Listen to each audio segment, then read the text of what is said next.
Hello, this is Jeff from the future. This episode was recorded in 2020 as part of an original attempt at a music review podcast. The original idea was to discuss new music as it was being released, but 2020 being what it was, brought quite a few album postponements and other complications. So this series continued through 2020 and into 2021. We are now here in 2022 at the time I am recording this. So what you are about to listen to is not the Sound Judgment podcast, but an early iteration. Also, being that it was recorded more than 2 years ago now, some of our thoughts and opinions may have changed, considering that we are, in fact, people who are continuously trying to learn and better ourselves. Enjoy the show.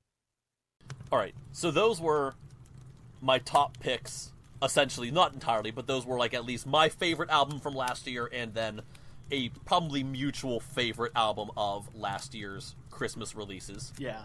Because believe it or not, a ton of Christmas albums come out every year. Just most of them go unnoticed because most of them aren't interesting.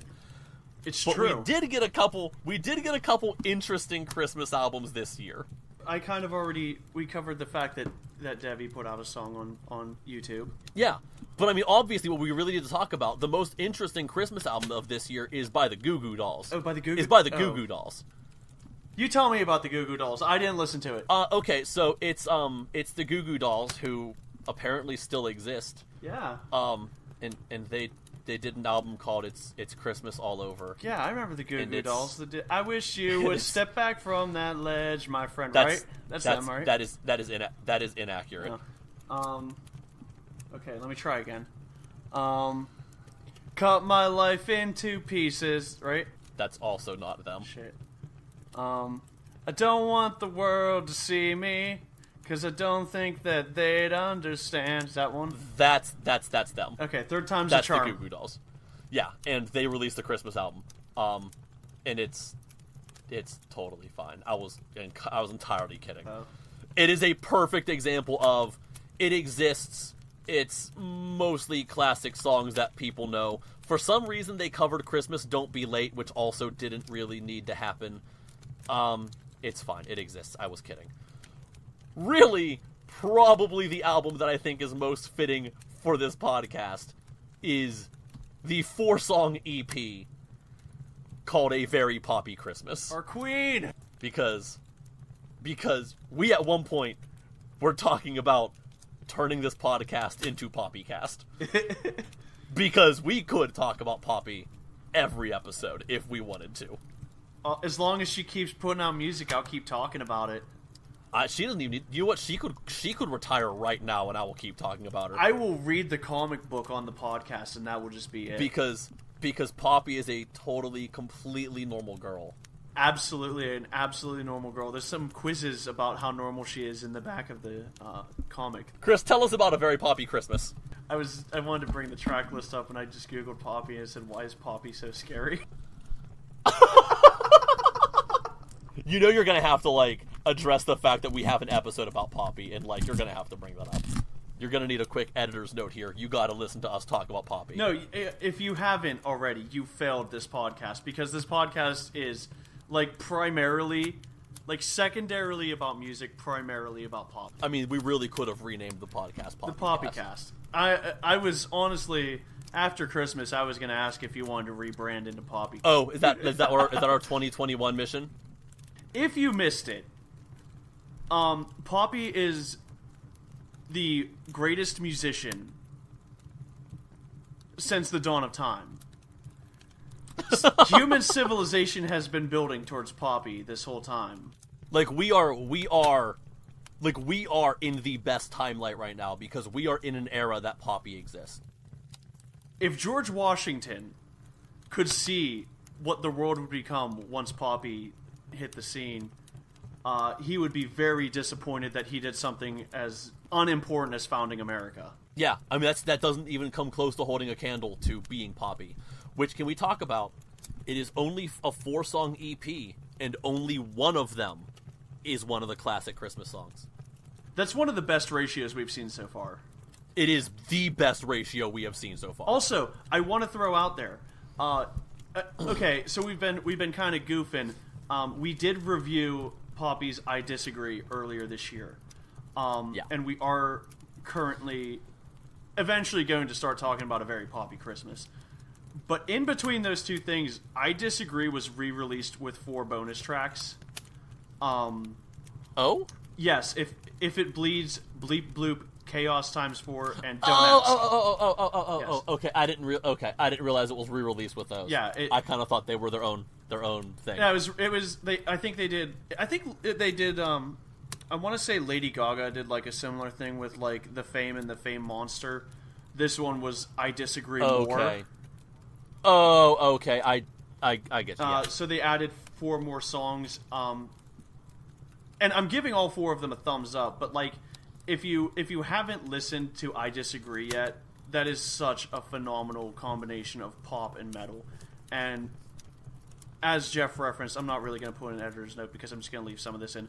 But like we did review it, and we both had some very, very pleasant things to say about Poppy. Oh, she's genuinely fascinating. Yes. Like, everything about the Poppy character, which I'm not going to go over too much, but, like... We've discussed it before, but there's kind of, like, a storyline and a character going on with Poppy. If you want to go back and listen to that previous episode, you should, and I'll link it in the description. Well, what I'm going to say is, like, if you ever listen to Poppy, you can't just listen to Poppy. Like, you need to look into it, because the Poppy character, it really is, like, part musical artist and part performance art. There's just so much more to it. The music is just like the catalyst to hold the rest of the insanity together. So A Very Poppy Christmas. Let's actually get on to there's only 4 songs. Let's get on to the 4 songs. Yes, I like Presents, I Won't Be Home for Christmas, Kiss in the Snow, and Silver Bells. So again, only one of them is like a cover of a classic song, which I think is great. I think that's it is the best ratio we've talked about, at least. And I also love the contrast between Poppy's album I Disagree from earlier this year and this. This is I don't know if I want to say stripped down, but it's very mellow. Super mellow. It's very mellow. Super mellow. As opposed to the incredibly heavy I Disagree, this is very mellow. It's actually kind of quite somber. It kind of fits the mood this year, I would say. This is a great EP for this year. It does. It really does. It's I don't want to say it's like outright sad or depressing, but I think somber is a good word. Moments. Yeah. It's very melancholy. Let's go with that. Sobering. Yeah, let's go with that. But it'll make you want to drink a little. It might. If you listen to I Won't Be Home for Christmas in the wrong mindset, perhaps. If you listen to I Won't Be Home for Christmas followed by Kiss in the Snow in the wrong mindset, if you are feeling particularly lonely, I do not recommend this album. Yeah. I mean, so Kiss in the Snow, so following a song called I Won't Be Home for Christmas, Kiss in the Snow has the lines that, like, on first listen kind of hit me, was just, I want to climb inside of your sweater, you say it's freezing and the chills are creeping in, but when we get cold, we get so close, you know we kiss in the snow. Like, it's so cute, and it's so sad.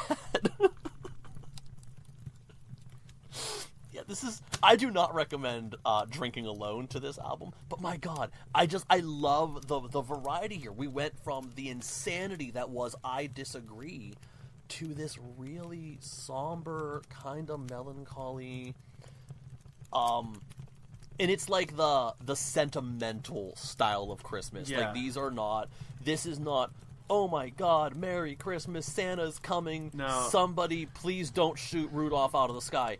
This is like... As soon as I heard... Here's a time... The first single was I Won't Be Home for Christmas, and as soon as I heard, like, no, I won't be home for Christmas, baby, tell me nothing's changed in your heart, you feel the same. Who created all this distance? I know you're missing me, and I don't know where I'll be, but I won't be home for Christmas. I was, like, sold. Like, this is so good. And then there's I Like Presents. I mean, it wouldn't be Poppy if she weren't just, like, being Poppy, which is just...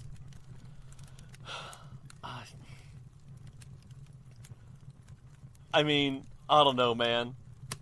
All of you for all of me. Poppy's a very normal girl. Very normal. I mean, I really don't know what to say about it, honestly, other than just the fact that, like, it's phenomenal. I think it is a perfect next piece to add into the poppy anthology of what she is. Sorry, did you have anything else you wanted to add? Not really. I think this is just me talking about new Christmas albums. Out of all of the new Christmas albums I've listened to this year, which is one, this is number one. Poppycast will return next year, possibly, because she's confirmed that she's working on her next studio album. Okay, that's all that matters. Okay, so just real quick, I don't have a whole lot to say. This was not a great year. You can end that sentence there if you want, or I can finish it. This was not a great year for Christmas albums, unfortunately. We did get a couple that some people seem to be really into, so if you're into it, that's awesome. A notable one is Dolly Parton released a Christmas album. I'm gonna be real with you. I absolutely cannot stand Dolly Parton's voice. Like, I absolutely cannot stand her voice. That take is a little toasty. I'm not disagreeing. I'm just it is toasty, and I don't care. Okay. I love Dolly Parton. I think she is a phenomenal person, and I think the world is a better place because of her. Okay. I do not listen to her music. Okay. I do not like her voice. I love everything else the woman does with her life. I hate her voice. She sounds like a sheep to me. I'm sorry. But she released a Christmas album. I know some people who absolutely love it. It's great for what it is. I don't have a whole lot to say.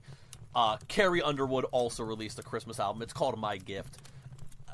It's totally par for the course. You returning the gift? I'm gonna put it. No, I mean I own it. It's great. It's fine. I'm gonna put it in that same category of. Do you like Carrie Underwood? Do you like Christmas music? Add it to your collection. It has a great recording of Mary Did You Know. Is it as good as the Clay Aiken recording of Mary Did You Know? No, it's not. But it's a great recording. It has a good recording of Oh Holy Night. Like, it's fine. It's a fun album. Leslie Odom Jr. released a Christmas album just called The Christmas Album. It's in the same camp for me. I think it's really fun. I think it's a pretty solid album. It also is, it's beginning to look a lot like Christmas, and Oh Holy Night, and Last Christmas, and Little Drummer Boy. All of the usual suspects. It's if you really like him, you're going to really like the album. It's kind of par for the course. The one that surprised me the most is Meghan Trainor, who released a Very Trainor Christmas, which is almost my favorite Christmas album of this year.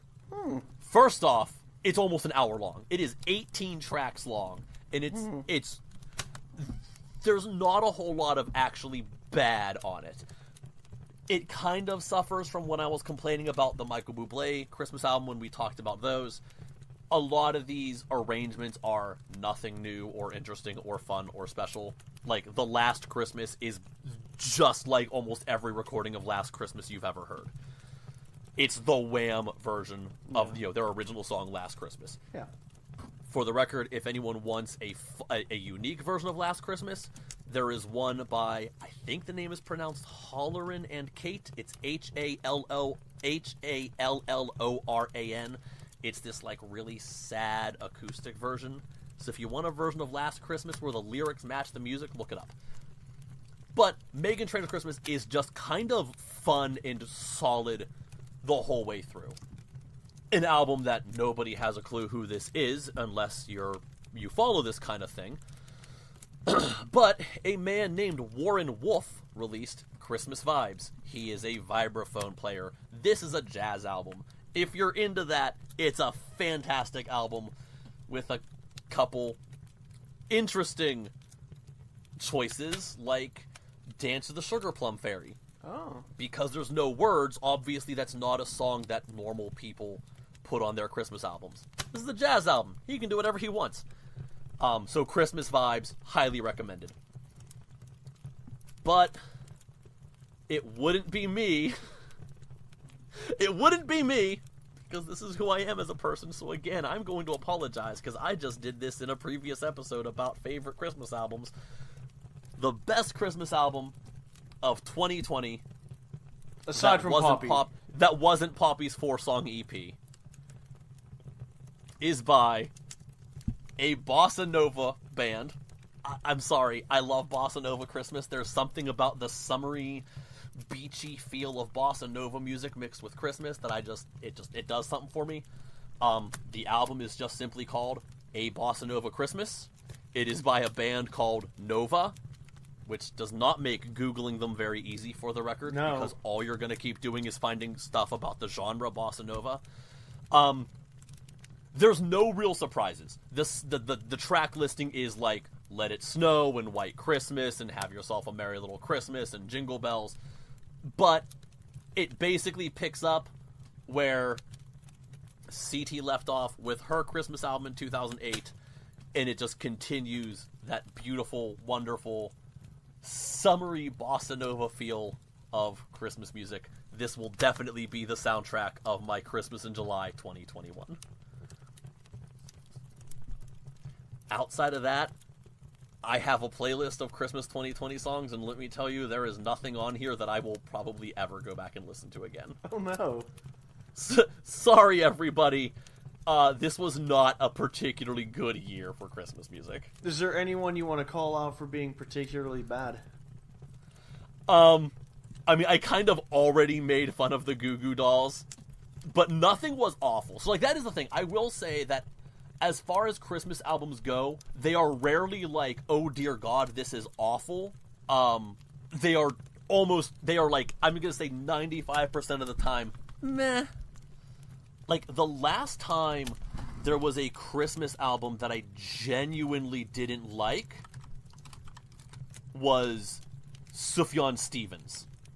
Do you even know who this is? A name that I'm familiar with, being the kind of person who dips a toe in like indie and shit like that. Like, if you're into like indie music, like indie folk, you definitely know who Sufjan Stevens is. And if you are like me, you absolutely hate the logic of like some person who can kind of sing playing an acoustic guitar and adding a banjo to a recording of a song, and somehow that seems original to the people who are fans. I don't get it. It's a little world of music that the people who are really into it think it's the most original and amazing thing ever, and if you're not into it, let's just say the cost of entry is very high, I think. Yeah? It takes a certain kind of person to be a genuine huge fan of this. Okay. And there is definitely a level of gatekeeping in this community. Yeah. Even having some friends who are really into this kind of music, and specifically his album Songs for Christmas. And the fact that I don't like it doesn't get a reaction of, well, it's not for everybody. It gets a reaction of, well, you just don't get it. No, I get it. I just hate it. So, okay, I've never listened to him. But like the name is adjacent to like some stuff that I think is good or fine. Is this an indictment on him in general or on his Christmas album?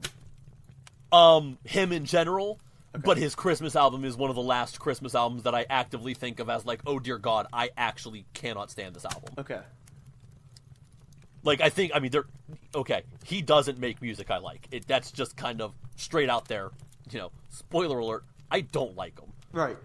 It's just a world that just doesn't click with me for a large variety of reasons. But thinking of Christmas albums, it is just a Christmas album that I bought it. I have tried giving it so many chances, and just every time I listen to it, I have the same thought of just, I don't get it. This is doing nothing for me. It's a 2-hour-long album, and it's just like, Oh yeah, it's a monstrosity. It's like almost 50 songs or something. I think it's the first time I've heard you refer to an album as a monstrosity, and I'm totally... Well, okay, so I'm referring to it as a monstrosity as like in size. Like, it's a huge album. I'm not going to say it's that. Like, it's not the worst album I've ever heard, but it is a Christmas album that I actively dislike, which does not happen often. Do you have a worst Christmas album you've ever heard? It's so bad it's stuck with you. I mean, honestly, like, that's what comes to mind. I'm sure if I actually dug through all of my Christmas albums, I could find one that I'd be like, oh yeah, this was terrible. But at the same time, I also own albums that, like, I have a couple albums that I'm pretty sure were, like, recorded in home studios in the early 80s. And I just happened to find them in dollar bins somewhere. You know what I mean? Yeah. So, like, some of these, like, yeah, they're really bad, but also, like, I didn't know what I was buying. I literally just bought it because it was a Christmas album. Not everything that you walk out of the Goodwill with is going to be a hit. No, exactly. And there's a lot of that in the world of Christmas music. There's a lot of just, like, I guarantee I have a handful of albums that I'm pretty sure were done on, like, home studios before home studios were a feasible way to record an album. Right. So, like, no, they're not good, but hey, this also sold 40 copies. Like, what am I expecting? But no, like, there aren't any Christmas albums that, like, off the top of my head at least, are just like, oh dear God, like, why? Like, this is so bad. I don't understand why you would do this. Right. There's definitely Christmas albums that make me go, like, oh, I don't really know who the market for this was. I really can't think of any, like, genuinely awful Christmas albums other than, like, the world of weird indie rock or indie folk where it's just, I don't know. If that's your thing, hey, I'm glad you're happy. Quit gatekeeping your genre of music, though. It's weird. It's 10:45 and we've been recording since, like, 7. Are we done? Oh, Christmas tree, oh, Christmas tree, oh, Christmas No. tree, oh, No, Christmas tree, no, we're not doing this. oh, We're not doing this. Oh, Christmas tree, oh, Christmas tree, oh, Christmas tree, oh, Christmas tree, oh, Christmas tree, oh, Christmas tree, oh, Christmas tree. Oh, Christmas tree, oh, Christmas tree. Alright, that's an hour. See you later. No, in all fairness, I totally would have joined you, but syncing that over Discord was not gonna happen. I know.